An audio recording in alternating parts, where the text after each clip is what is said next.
Hey guys, welcome back to Creative Restorations. My name is Doug Giles. Today's video is going to be something a little bit different, a little bit the same. Let's see, we have got a pool table install that we did for NBA star Wesley Johnson. Now, Wes actually used to play for the New Orleans Pelicans. He played for the Los Angeles Lakers. He played for the Washington Wizards, the Clippers, a couple of other teams. And if you're not familiar with him, I would encourage you go on YouTube and look up some of the videos for highlight reels and stuff like that over Wes's career. I happen to know Wes. My wife actually works for Wes and his wife. Amy is their nanny for their kids, so she's over there at their house every single day. And I guess when Wes said he wanted a pool table, it was kind of natural that, I guess he'd go through me. And I really, really appreciate it. I think Wes got an absolutely fantastic Brunswick Century Supreme that was in virtually pristine condition. Now, when we were all said and done, the table was polished, everything. So, watch through the video and watch how we did the install on it. And while you're watching the video, I'm going to be answering questions that you guys have put in the comment section for some of the videos that I've done. So the whole thing is just going to be nothing but question and answer while you watch us do the pool table. So let's get to it.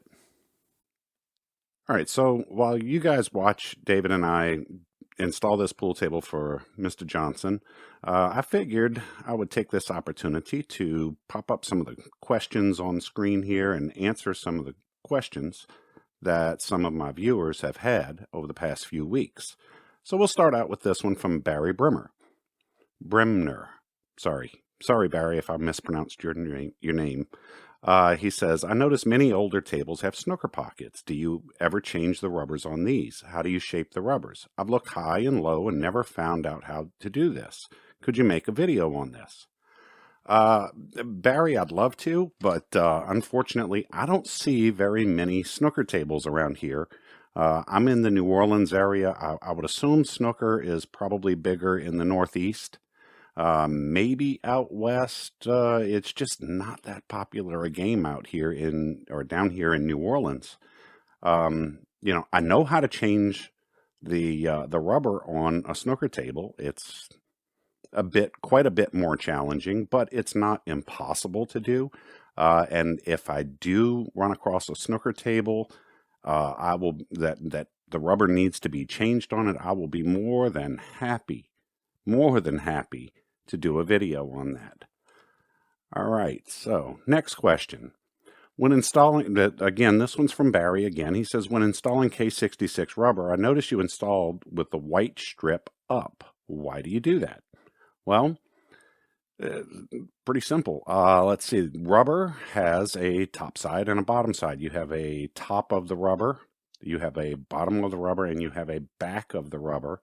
It's triangle shaped. The back of the rubber has the little notch out, and the top of it is where the top of the rubber is where that backing is. Now, the angles are slightly different between the back and the top and the back and the bottom. So if you install the rubber upside down, what you end up doing is changing the nose height of the rubber. So that's the reason why you install it the right way up, which is if the rubber has it, you need to make sure you know which side is the top and which side is the bottom. And if the rubber has it, always install that canvas backed portion to the top. All right, so next question. This one's from George A. He says, what's the best rail rubber? Okay, best rail rubber is Artemis is widely considered to be the absolute pinnacle of pool table rubber. However, unless you're a professional pool player or you're an exceptionally good pool player, I doubt seriously that you would notice a difference between, say, Championship Tour Edition rubber and Artemis. Um, is there a difference? Yes. Uh, but I doubt that the average person would be able to tell the difference. You reach a point of diminishing returns on things, and you can spend a whole lot of money to buy top notch and the absolute best of something, and your skill level, you'll never be able to appreciate or get the benefit of that additional, uh what's the word I'm looking for here? You'll never be able to appreciate and get the benefit from that additional money that you spent for that better rubber. So, with any professional pool player, I'm sorry, any exceptionally good pool player, and I would say if you're a league player, if you're a five or above in league, I would suggest something like the Pro-Am, the Championship Pro-Am, or the Championship Tour Edition rubber. Um, and maybe if you're a professional pool player, I would suggest going up to Artemis rubber. But again, the average pool player, which is going to be 99.9% of all people, they're never going to be able to tell they wouldn't even be able to tell the difference between the MBS rubber that I typically use, and that's why I use that rubber. They're not going to be able to tell the difference between that and Artemis rubber. So anyway, Artemis rubber is widely considered to be the best. All right, George A. also asks, he says, how long does the rubber last? And this is a good question. However, it doesn't have a really good answer. I've seen 2-year-old rubber, and I'll even tell you the brand name of the table that I saw this on. It was a Leisure Bay table. I've seen 2-year-old rubber that was absolutely dry rotted. I mean, hard as a rock, dry rotted. And I've seen 60 plus year old table rubber, and this was on a Brunswick anniversary table. This was 60-year-old rubber, and it was every bit as good today as what it was the day it was installed. And it was original rubber. Rubber had never been replaced on the table. So how long does the rubber last? There are a few things that will change up how long the rubber lasts, will affect how long the rubber lasts. Number one, the biggest variable as to how long rubber is going to last is going to be how much sunlight does that table get? How much UV light does that table get? I don't know if you've ever seen it or not, but you can see it when you're driving down the road and you look at a sign. And I always look at this because my dad was a sign painter, and I notice signs, okay?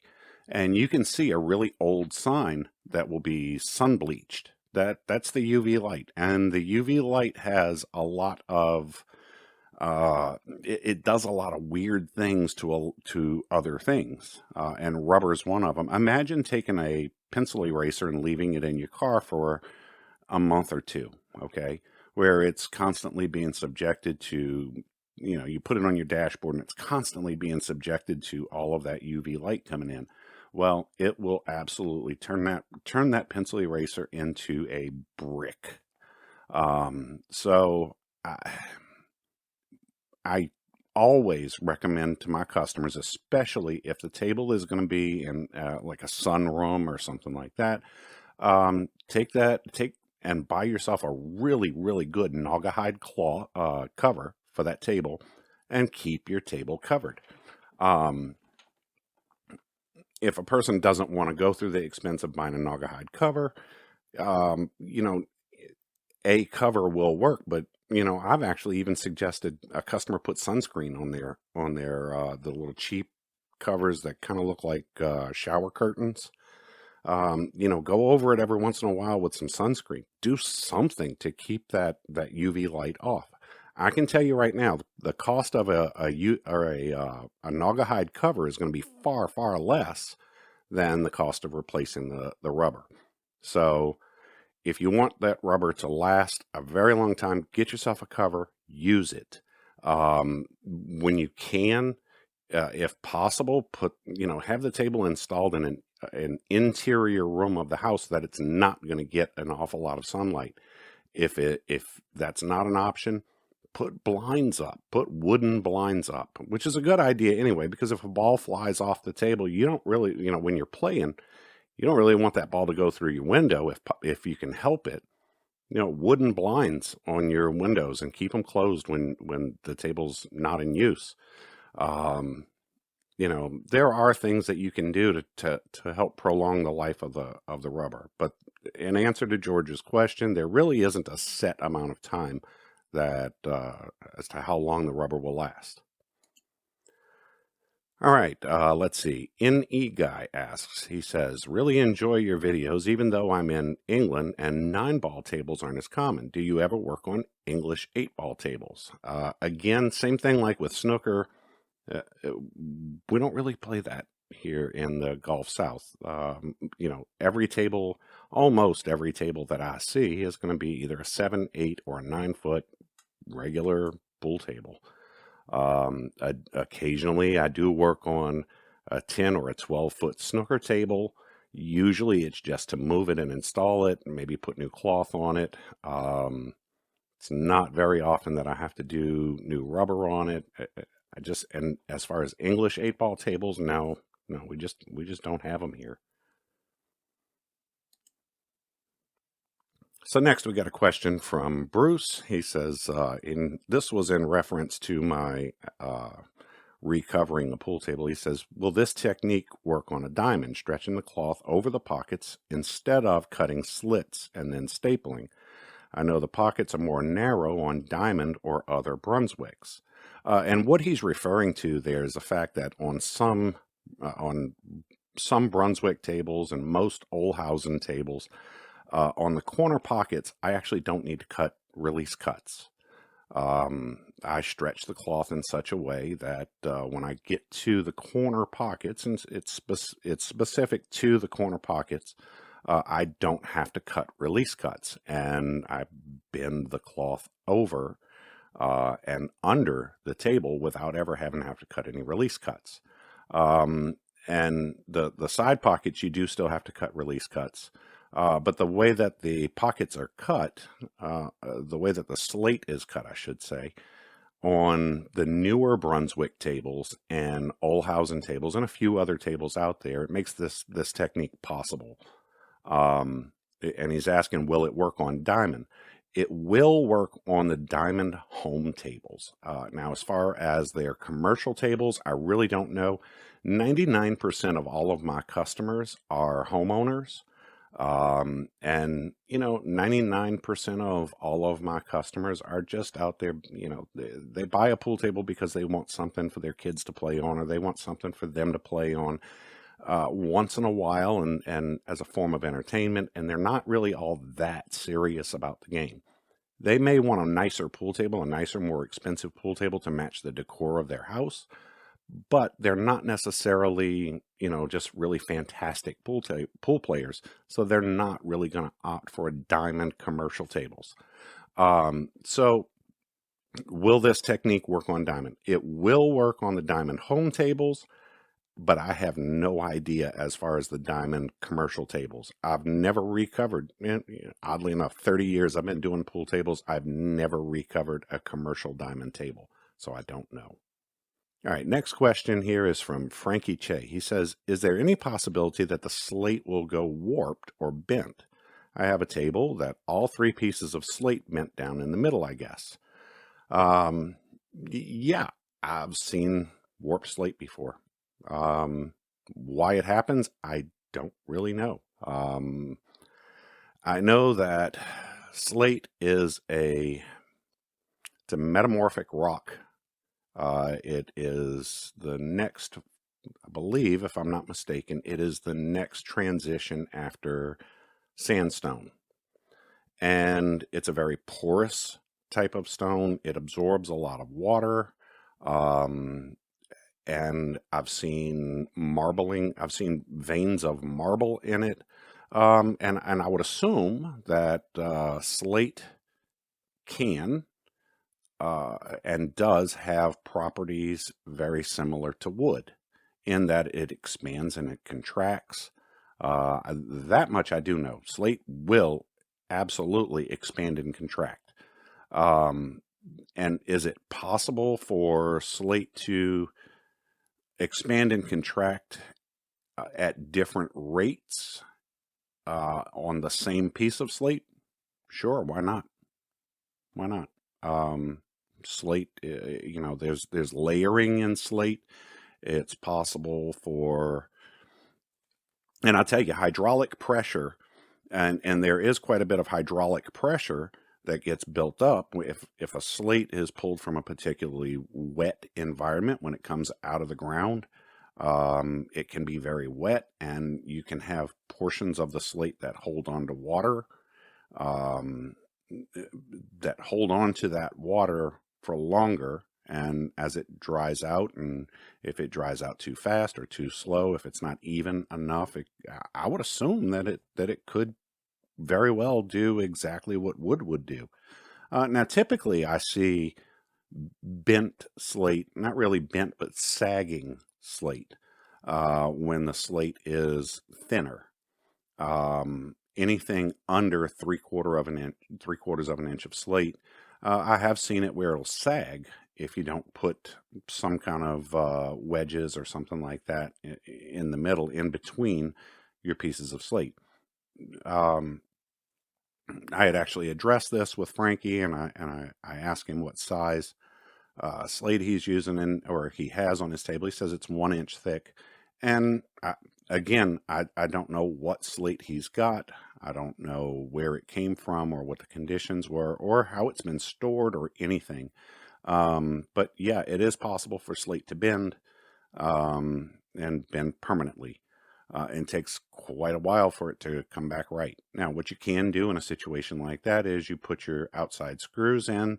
You drive them down with your impact or your screw gun, or by hand, however you're going to do it. And then in the middle of the slate, you can actually drive wedges to help bring that slate back up. Happens quite a bit, actually. All right, next question is from Ray Grinders.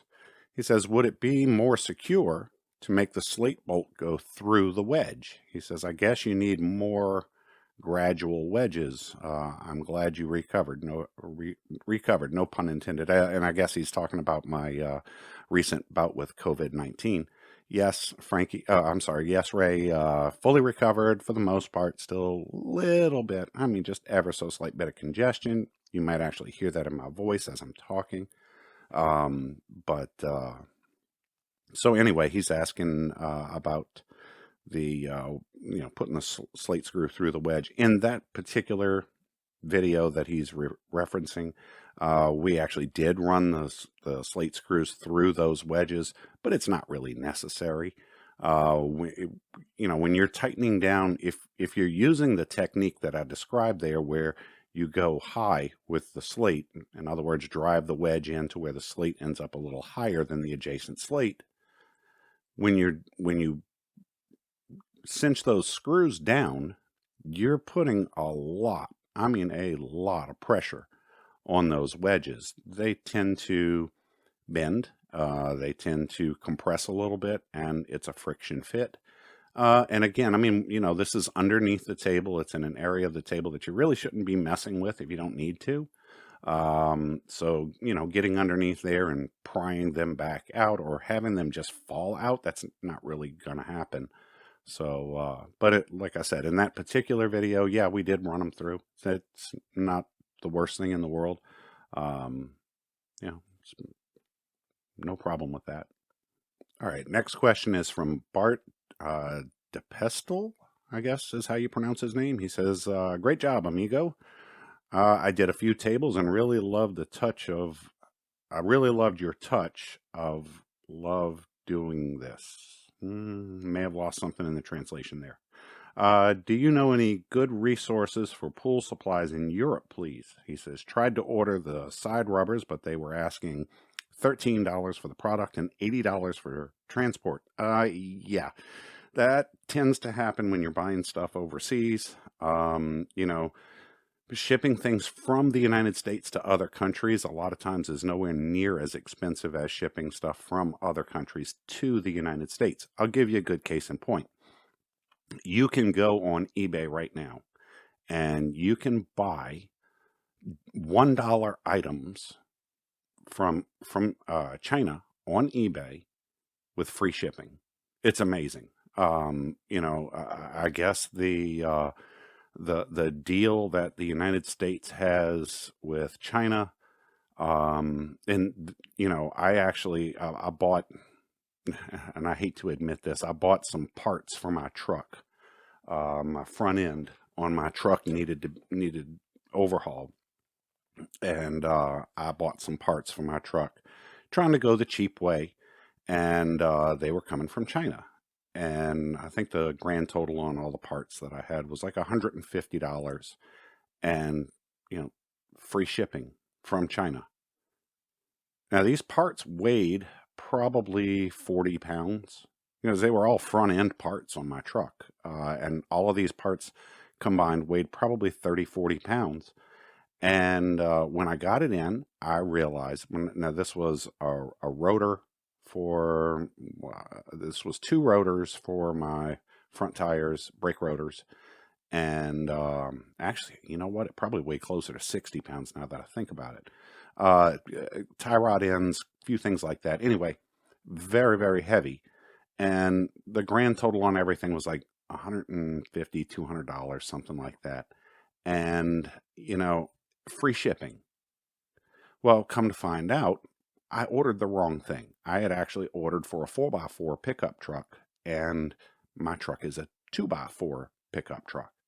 And, so I had to return these at my expense. It cost me almost $100 to ship it back to China.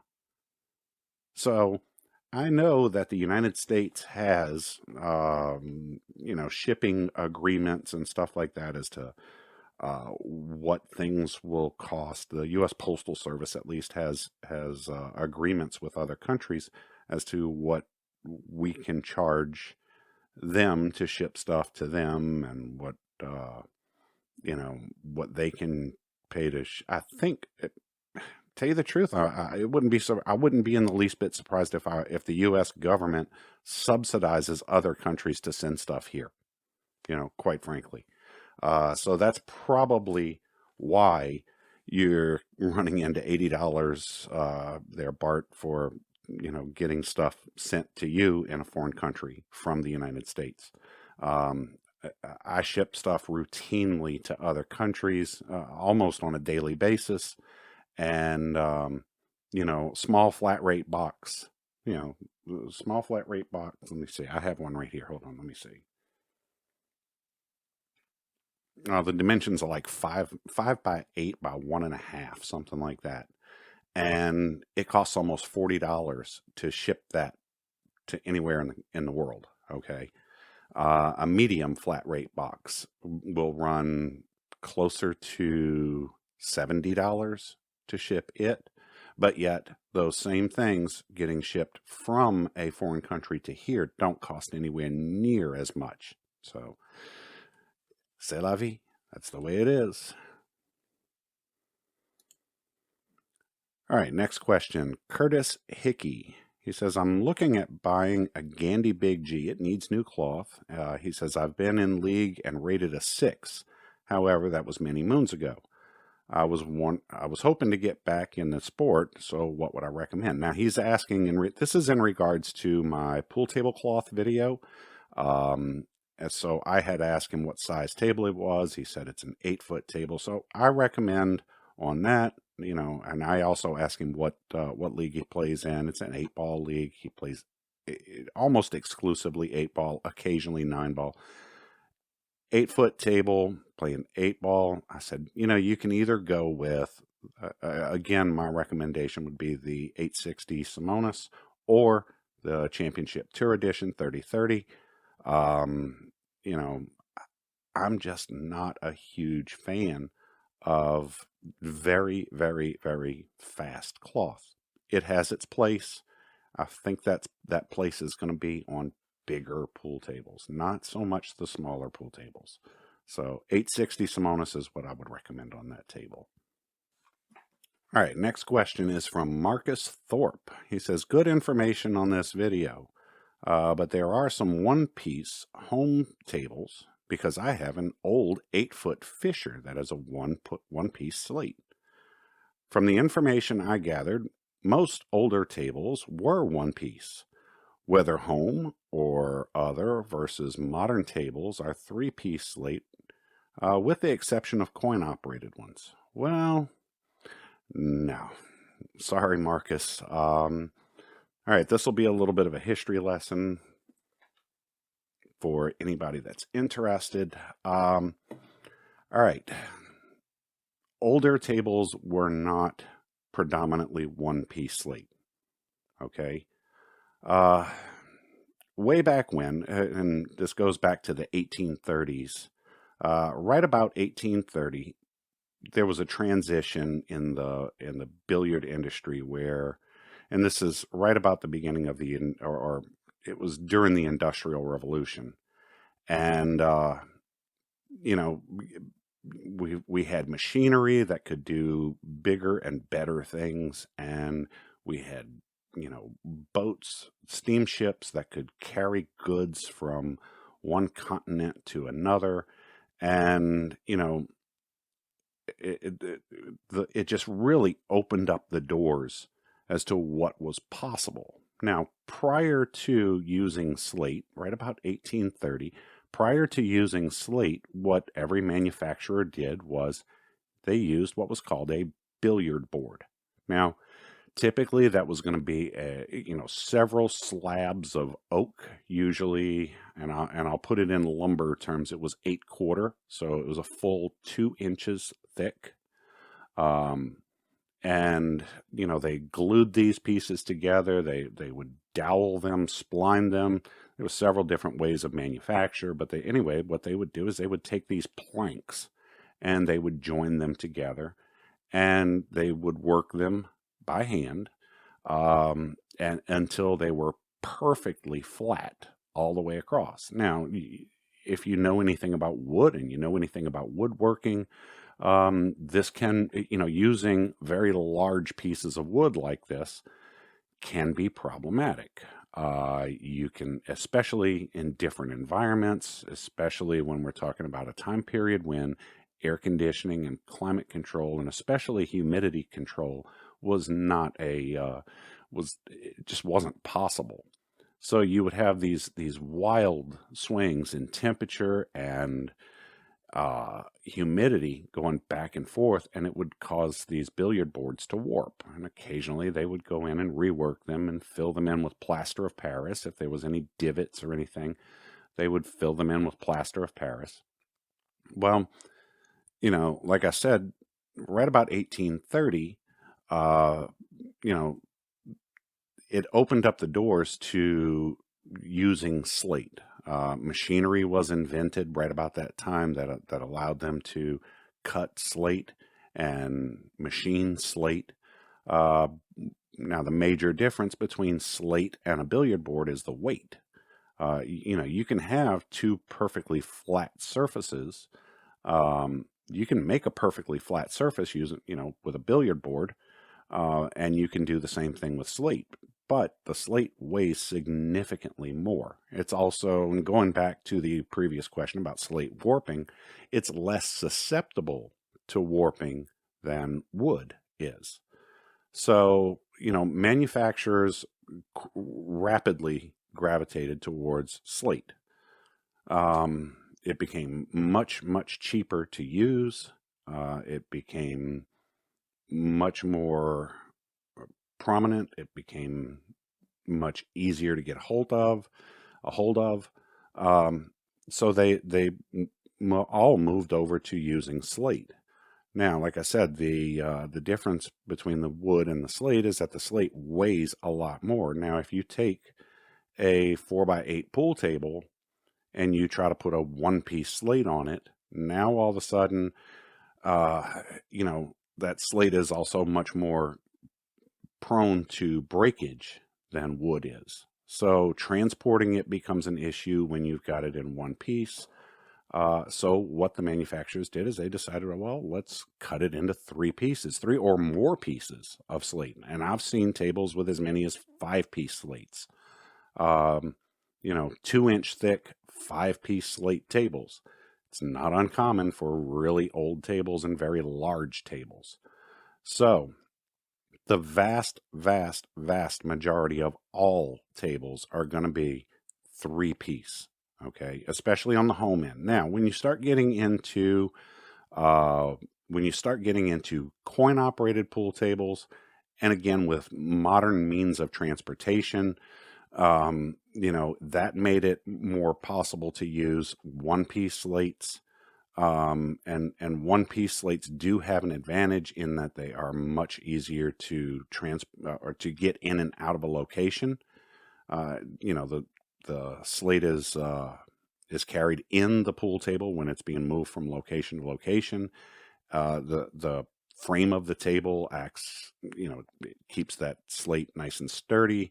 It's also up on edge, so it's transported more like glass would be. Now he says he has an old 8-foot Fisher table. Yes, I am well aware of Fisher pool tables. And, quite frankly, in the home industry, in the home pool table market, 1-piece slate tables were the exception and not the rule. Fisher was one of those oddballs. They wanted to reinvent the wheel, and most pool table technicians won't even touch a Fisher table. I won't, because you need special equipment. The way that they cut the sides, the angle at which the aprons are tilted, you need special equipment. It doesn't move like a regular coin-operated pool table does. If ever you get a chance to pull up online a Fisher pool table and a coin-operated pool table and look at them, or a Valley coin-operated pool table, and look at them side by side.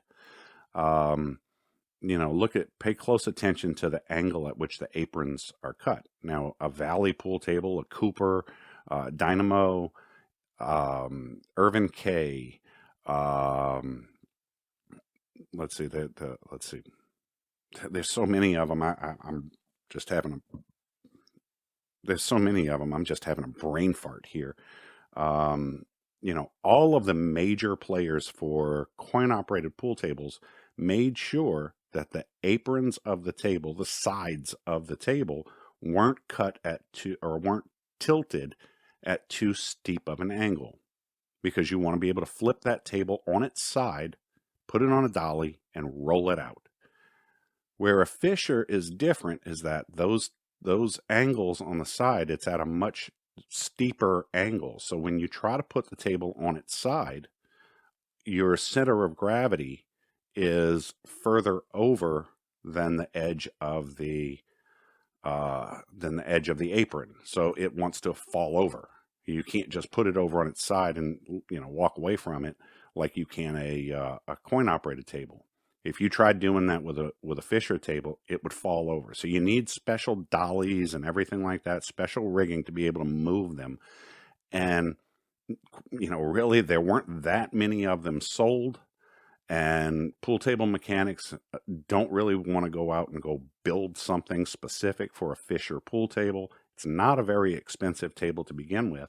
Now, this isn't to say that a Fisher doesn't play well. They play just fine. They're a decent table to play on. They're just a nightmare to move. So again, Fisher pool tables, and the reason why I didn't mention Fisher pool tables in my video is because they're rare. The 1-piece slate tables just are exceptionally rare, but they do exist. All right, next question is from Josan Cal. Again, some of these usernames are kind of hard to pronounce here. He says, hey, Doug, great to see you back again, probably because of COVID. He says, I wish you the best in your recovery from this virus. Well, thank you. He says, I have redone a pool table from the ground up watching your videos on YouTube, with your channel being 99% responsible for the successful redo of my table. I have no prior experience in this field, but was able to achieve the restoration thanks to the helpful information that you put out. Also, looking forward to the other parts of the outdoor pool table series, as well as the tools and leveling videos. Keep up the good work. Well, thank you very much. That's the whole point behind these videos, is to help out guys like you. There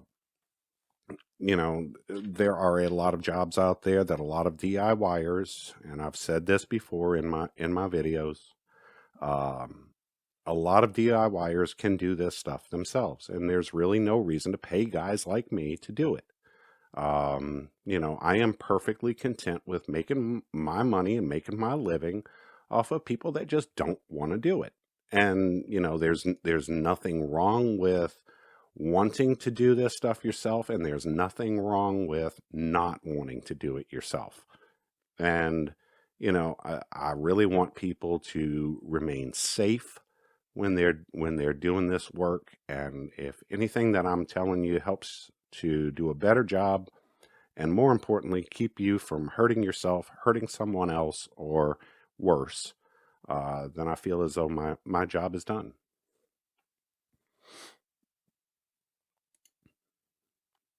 All right, next question is from Mr. Robert Black 310. He says, I have a table made by Beach Manufacturing. What would be flat out the best quality replacement rubber and shape? Thanks.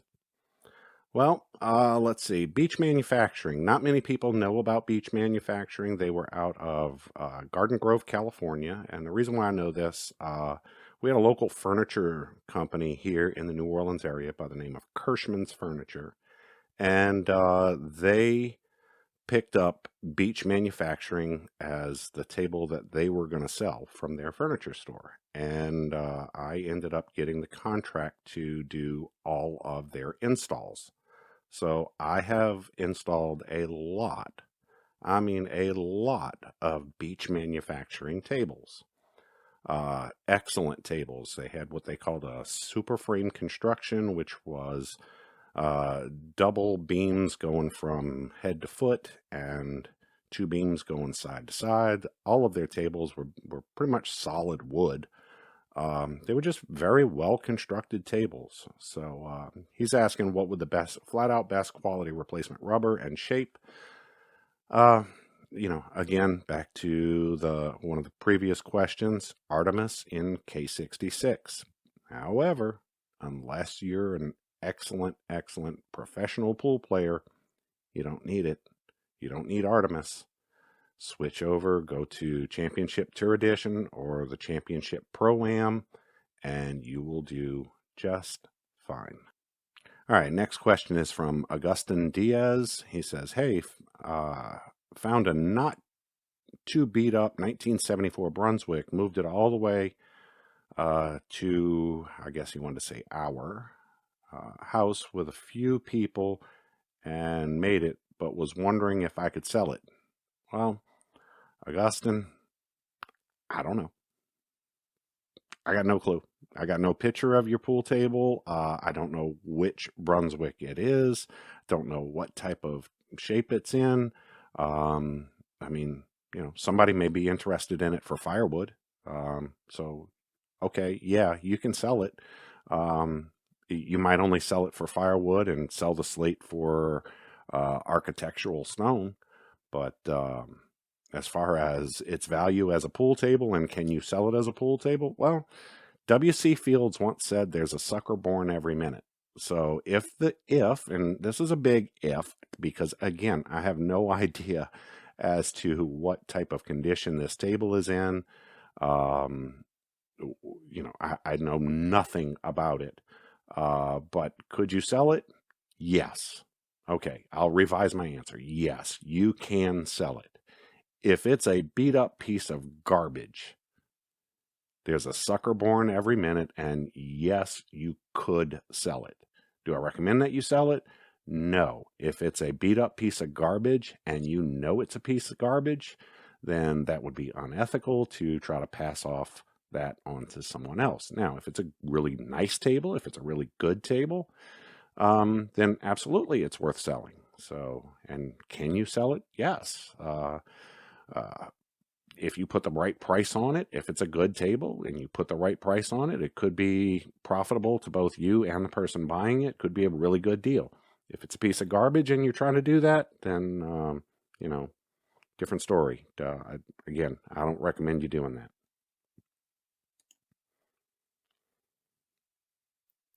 All right, next question is from Edison Andrade. He says, another great video. One question though.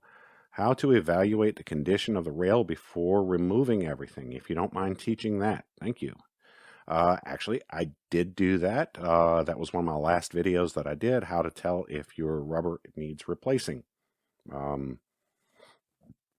There are tools that you can buy, again, specialty tools and everything that you can buy. It seems like there's always something for sale somewhere. Always something. It's like somebody has to come up with, find a problem out there and find a solution for it. And there are tools that you can go to measure the amount of bounce that you get off the rubber. I don't use all that. I use my finger, I use my thumb. If you're really curious as to how to go about testing it, using manual methods, using your own common sense, just go back and watch that video. I'll leave the link down below to that video and any other videos that I'm referencing here. Next question from the same guy. He says, man, your videos are awesome. Just out of curiosity, how tall are you? 8'7"? I keep wondering how hard it was for you to play on tables made for standards someone came up with as normal. LOL. Thank you. How tall am I? I am 6'7". And you'll get to see, get an idea as to how tall I am at the end of this video that you're currently watching. As you could tell from the title of this video, we're installing this table for Wesley Johnson, who used to play for the Lakers and the New Orleans Pelicans. And he's a professional NBA player, and he and I are the same height. So you'll get to see that at the end of this video when, we talk with him a little bit. Next guy is from RVHIII76. He says, how accurate is your level? He says, I see them listed as 0.005 and 0.0005 accuracy. Is the 0.005 enough to level a pool table? All right, how accurate is my level? I actually just did a video on this, how to level your pool table. Again, I will leave the link to that video down below. Now, the level that I use is a Starrett 98-12. And as I said in the video, I do not know what the 98 stands for, but the 12 is it's a 12-inch level. And it is the 5,000th version, the 0.0005. The next one that he talks about here is the 0.0005, which is the 5/10,000ths accuracy. And, the price difference between the two, in my video, I misspoke a little bit. I did put it up on the video, the price difference. I added the text as I was editing. And the 5,000ths level that I use is perfectly accurate. It is perfectly adequate. Actually, it's much more than just adequate for leveling out a pool table. It's a machinist's level, okay?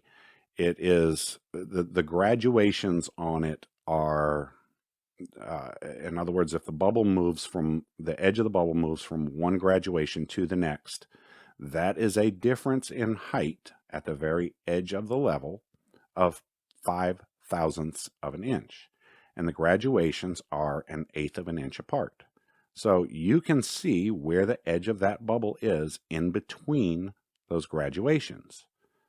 So, if you take 1/8 of an inch and you cut it in half, you can see the difference between 1/8 of an inch and 1/16 of an inch. Well, you've just, increased the accuracy of the level from 5 thousandths of an inch to 2.5 thousandths of an inch. Okay.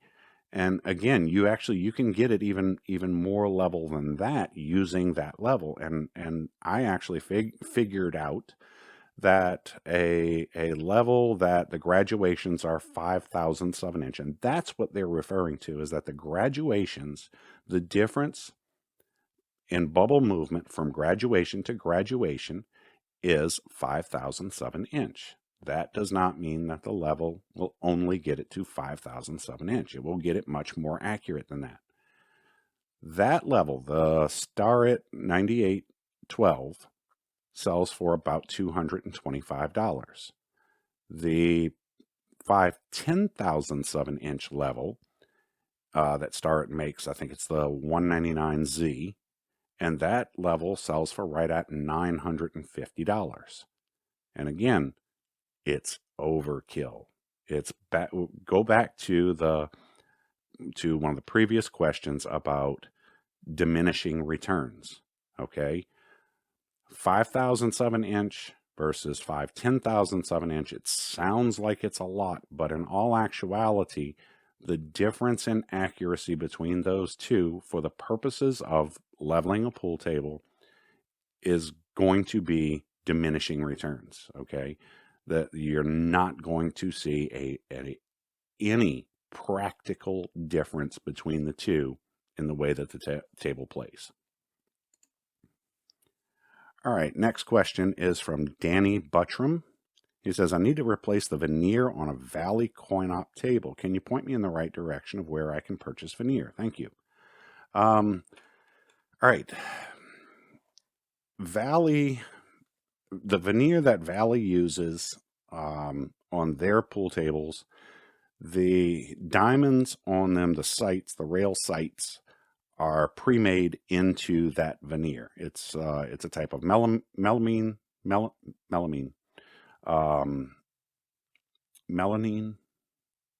Somebody write in the comments down below exactly how to pronounce that.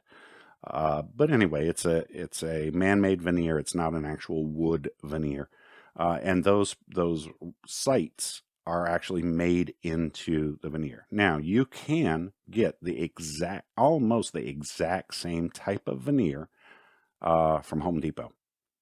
You can get it as countertop type veneer.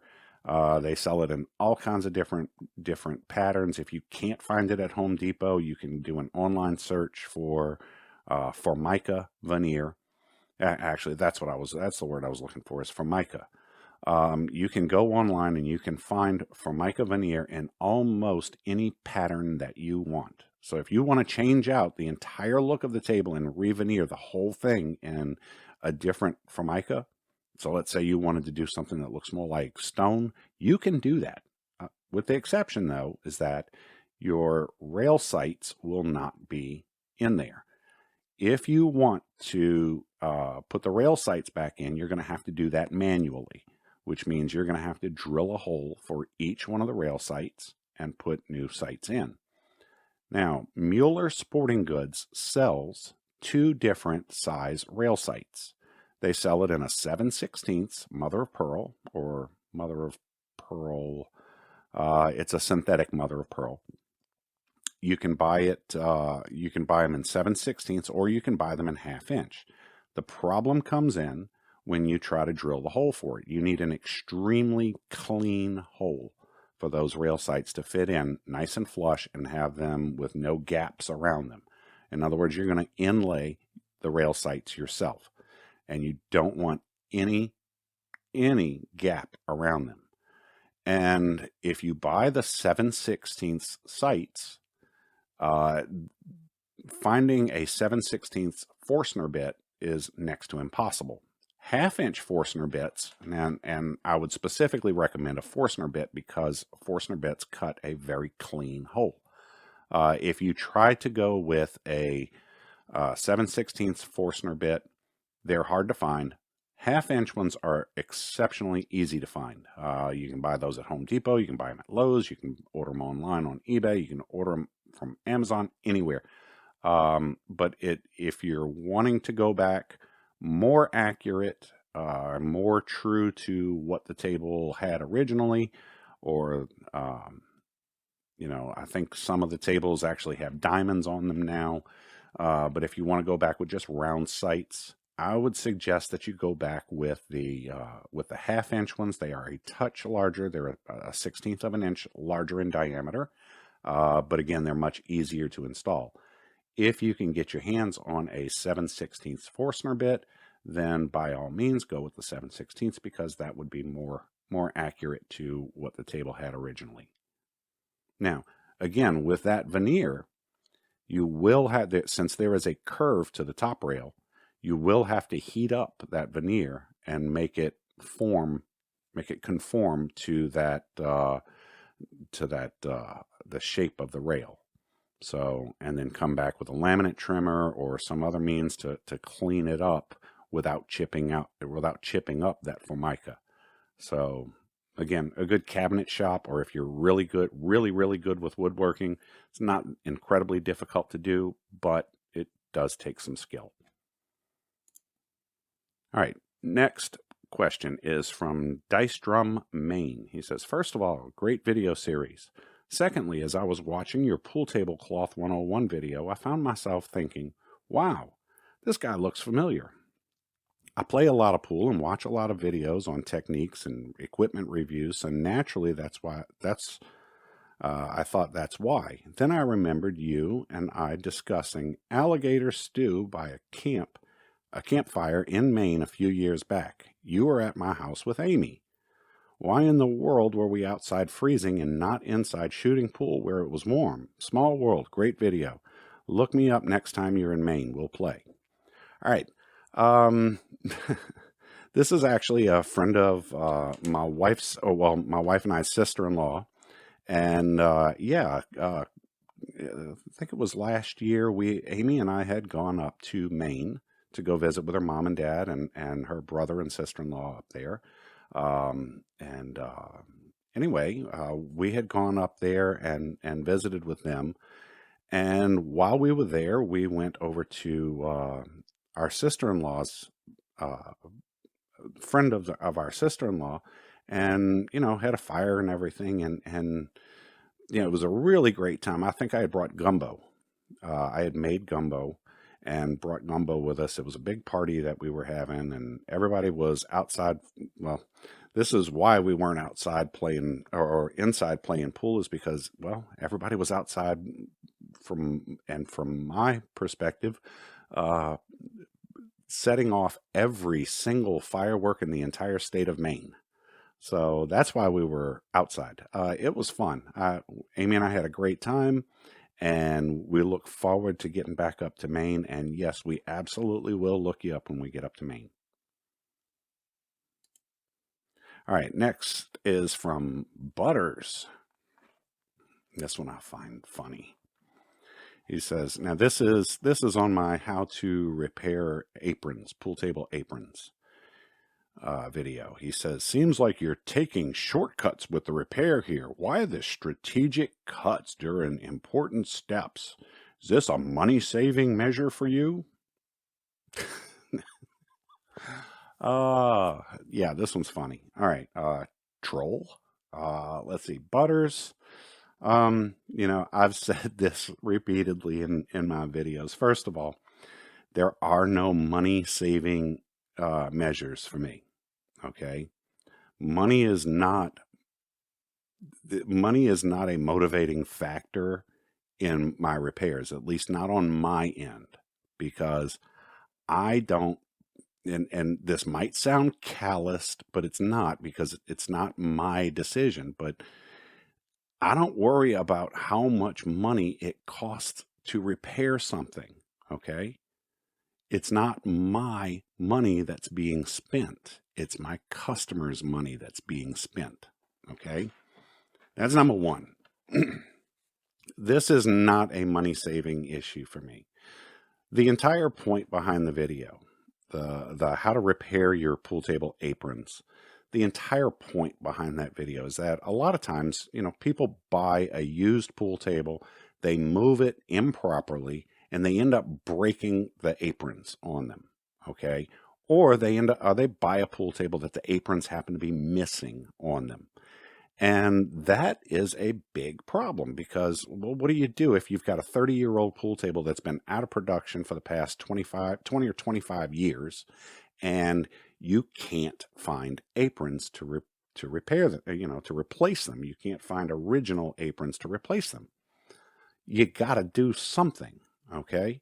And there are some people out there that don't want to spend the money on going to a fabrication, a cabinet shop and having original reproductions made or reproductions made of the originals. That starts getting extremely expensive. And, think about it. You buy a pool table that the aprons are missing on it or they're broken. It's not going to be, you're not spending $3,000 on that used pool table, okay? This is going to be something you bought dirt cheap. So you may want to spend the money to have a professional put it together because, yes, the pool table will play just fine if you have it professionally done, but you may not want to spend all of the money to have it put back to like new condition. So the whole point behind that video was what options are available to you if you don't want to spend all that money, okay? Now, like I said, is this a money-saving measure for me? I don't really care.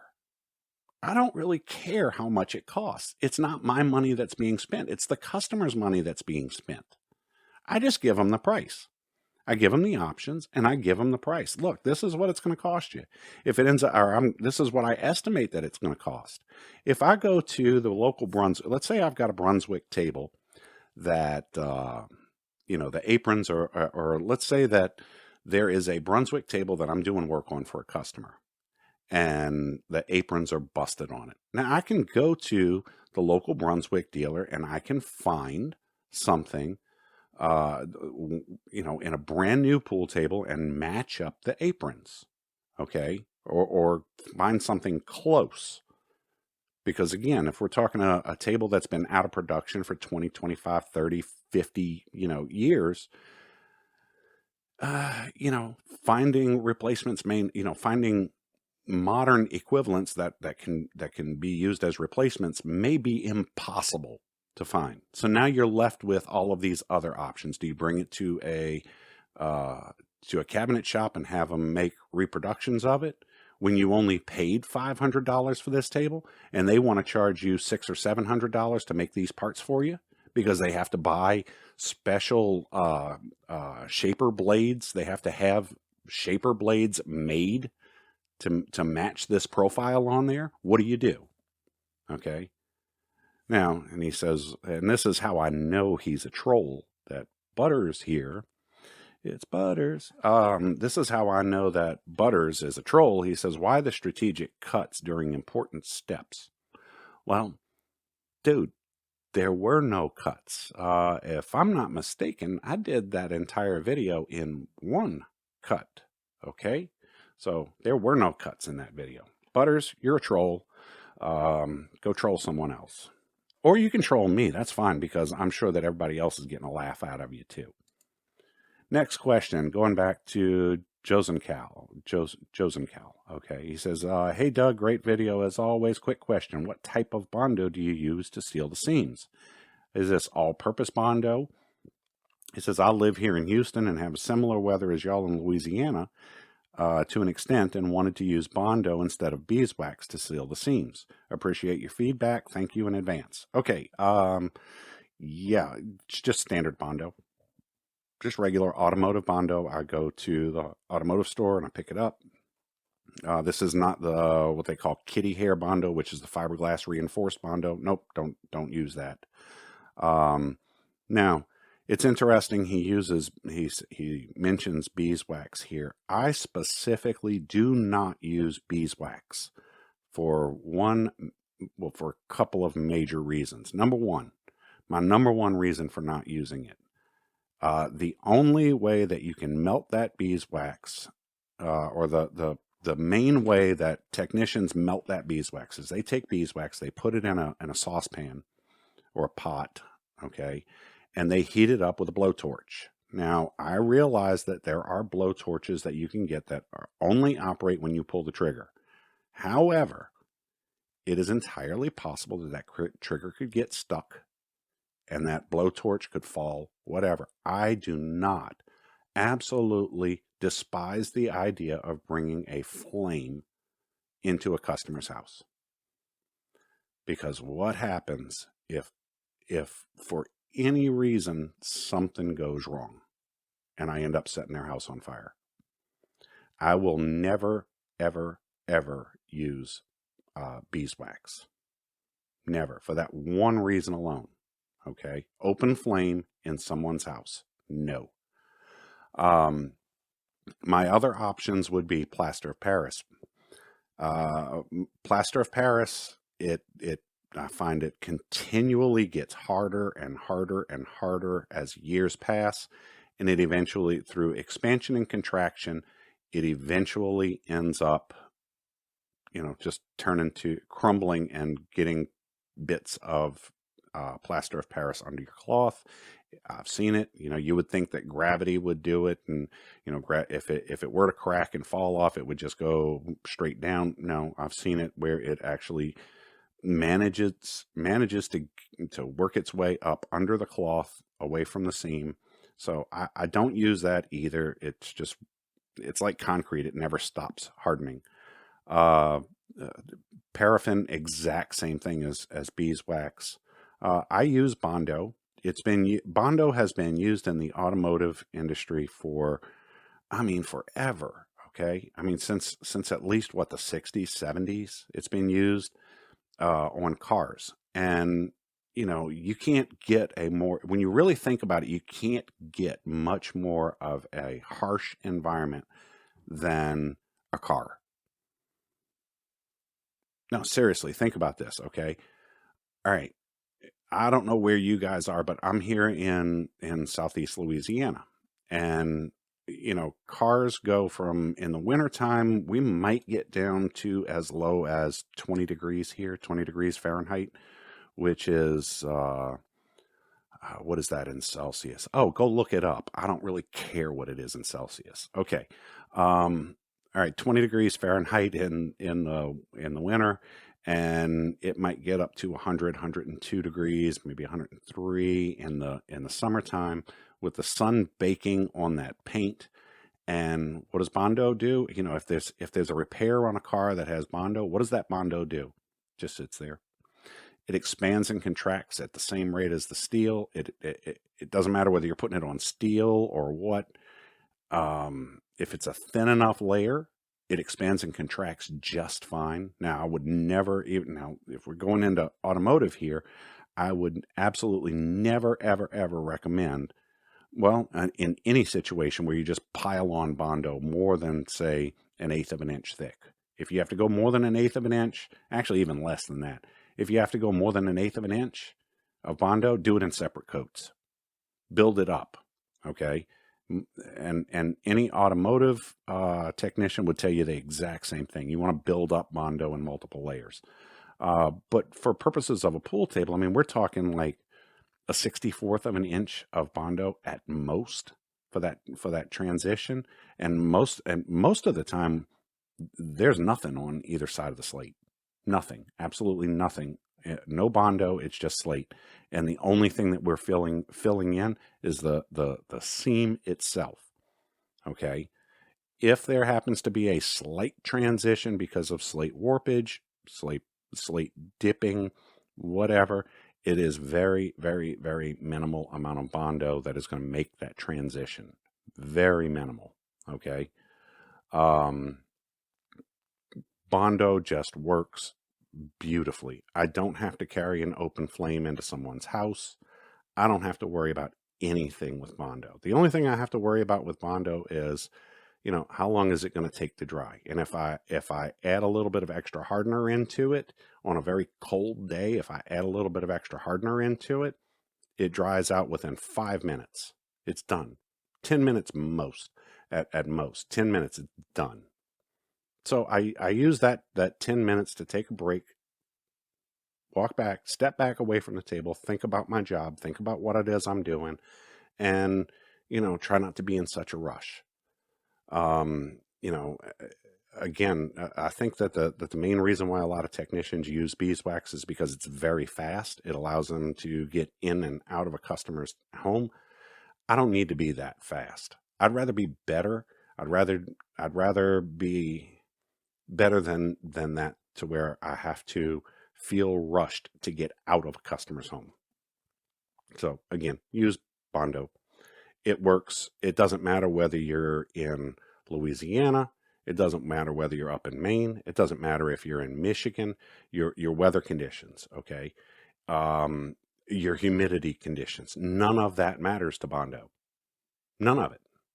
If you try to use beeswax, I can promise you, if you use beeswax in Arizona, it is going to perform differently. It's going to end up being softer in the middle of summer than what it will be in the middle of summer in Maine or Michigan or Canada. Okay.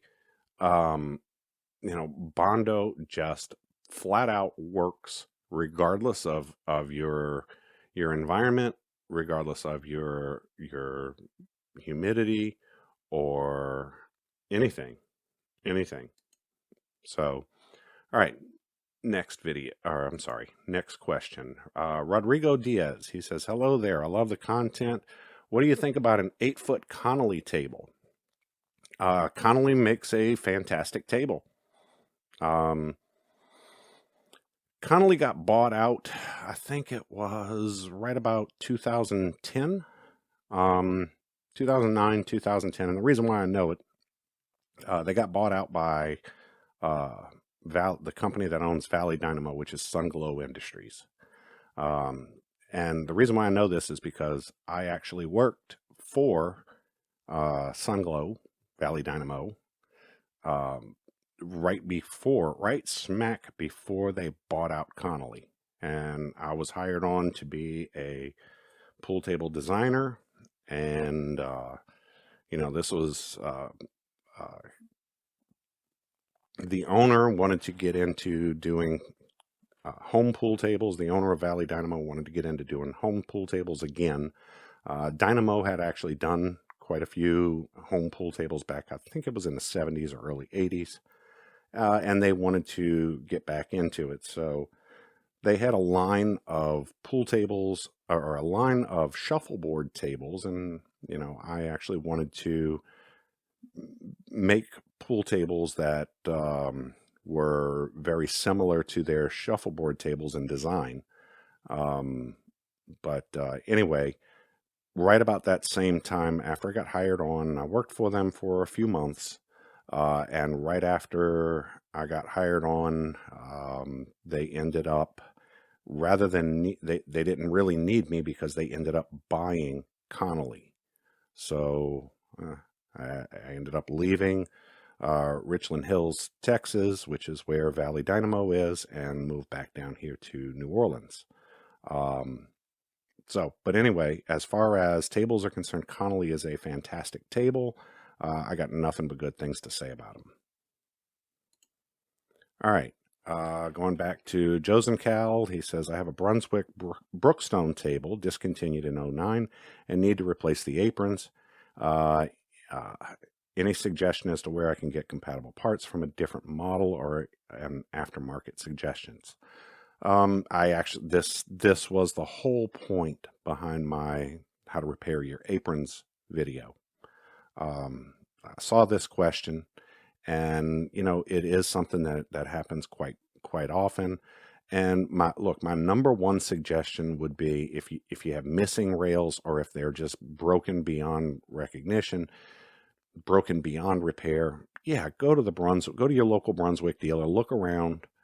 Look around at all the tables, maybe even take one of the aprons off of the table if you happen to have an apron with you. Take one of those aprons off, go to the Brunswick dealer, and walk around the showroom with that apron and try to match it up. Okay, that's my number one suggestion. Okay, if you can't get a replacement, if you can't get that that apron, or if you don't have the aprons to begin with, pull one of the rails and go match up. If nothing else, match up the finish, the color and the finish. Okay. And that would be my number one suggestion. Okay. And that's exactly what he did in the that later correspondence between the two of us. That's exactly what he ended up doing, and it worked out perfectly for him.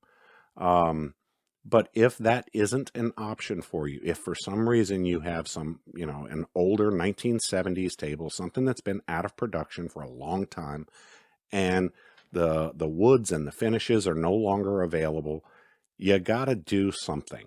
Okay. You can't just leave it without aprons on there. So go back and watch my How to Repair Your Aprons video. And that's, that would be what I would suggest. It's much less expensive than going out and having new aprons made from scratch at a cabinet shop.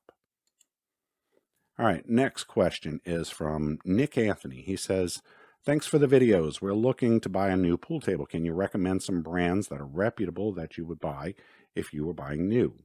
Thanks again. All right, Nick, we just said Connolly.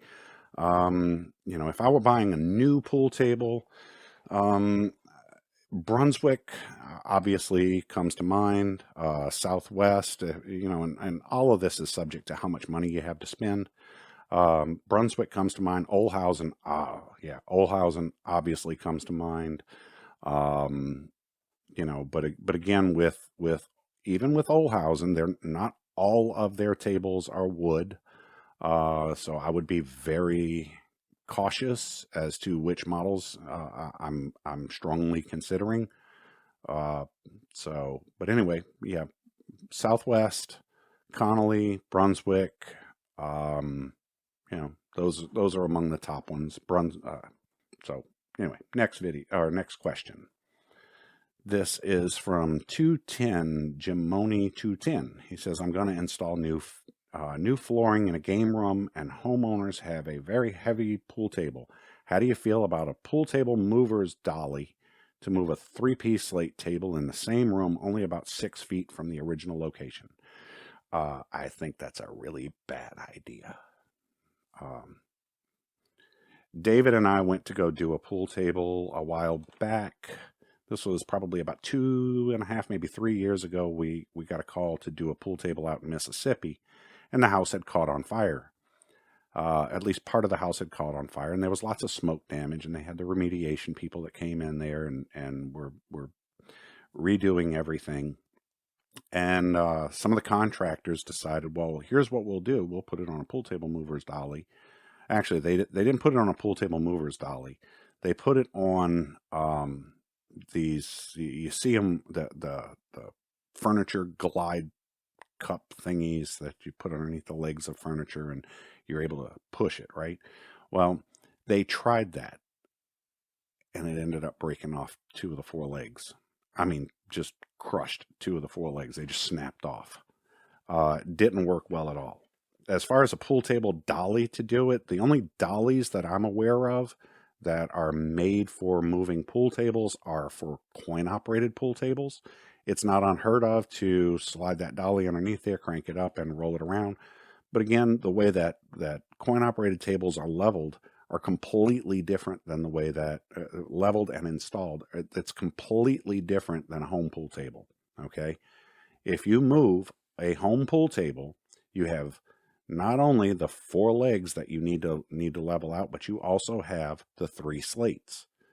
Okay, if you try to just lift it up and move it, you're limiting yourself to only being able to level it back out at those 4 legs. And I can promise you, when you go to lift it, you will shift those slates.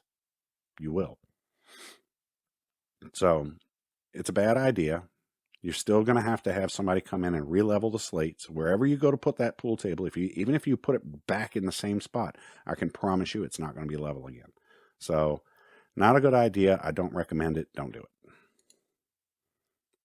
All right, and lastly, we've got Black Swan. He says, great video, Doug. What about the wooden frame itself? Should I be concerned about dry rot, or should I apply a wood conditioner to the frame? Now, he's referring to the frame of the table.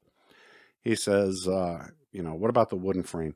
As far as that's concerned, moderate humidity within a house, that's going to be your main thing.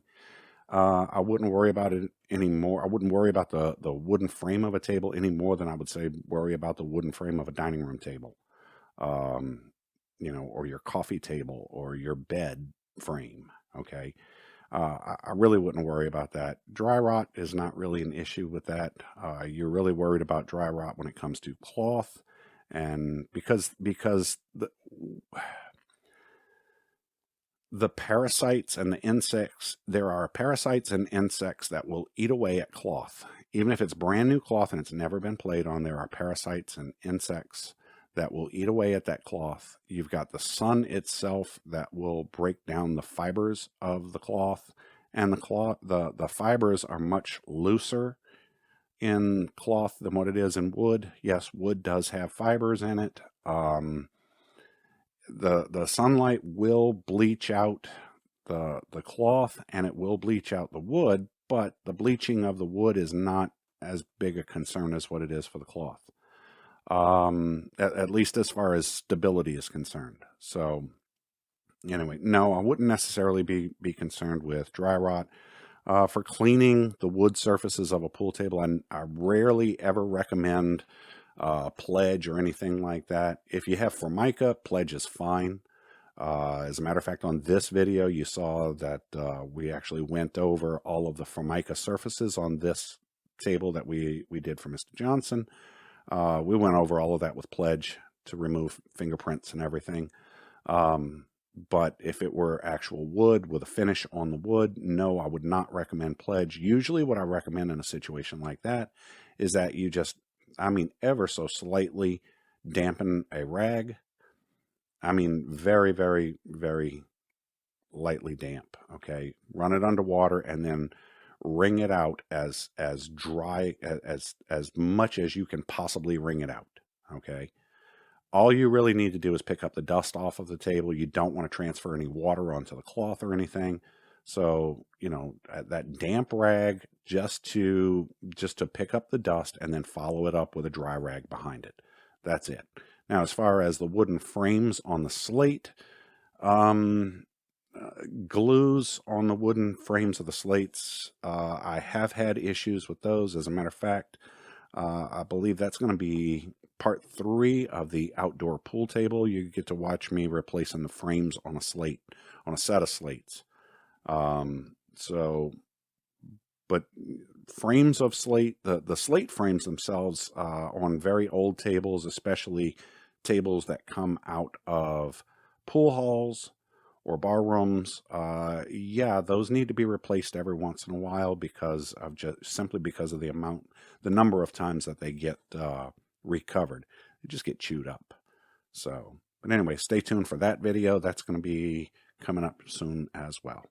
So if there's any other questions or anything like that you guys have, feel free to, put them down in the comments below.